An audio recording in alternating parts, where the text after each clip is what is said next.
बानी कुमार जी ससुरा में शौक बड़ी करे भत्तार जी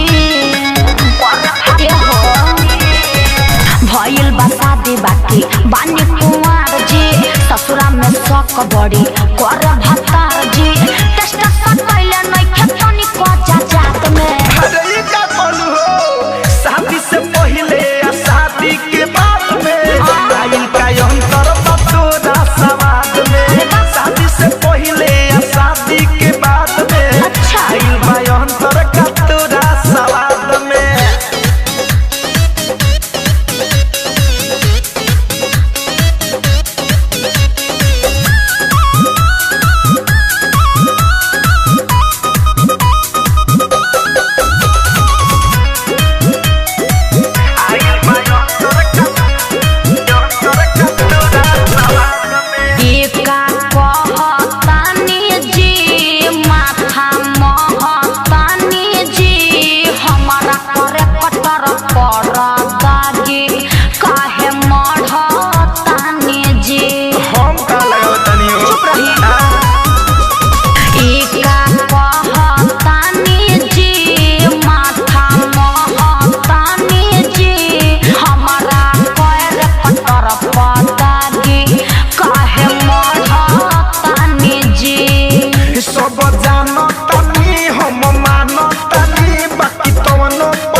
शादी से पहले या शादी के बाद में आइल का अंतर बतोरा समाज में शादी से पहले या शादी के बाद में आइल बा अंतर बतोरा समाज में भइल बा शादी बाकी बानी कुमार जी ससुरा में शौक बड़ी करे भत्तार जी टेस्ट सब पहले नहीं खेतनी को जात में अरे का बोलू हो शादी से पहले या शादी के बाद में आइल का अंतर बतोरा समाज में शादी से पहले या शादी के बाद में आइल बा अंतर बतोरा समाज में सब बता दी। आरसीएम म्यूजिक न्यू ऐप अभी डाउनलोड कीजिए हमारे गूगल प्ले स्टोर से और पाए भोजपुरी लोकगीतों का एक से बढ़कर एक ऑडियो वीडियो सॉन्ग बिल्कुल मुफ्त।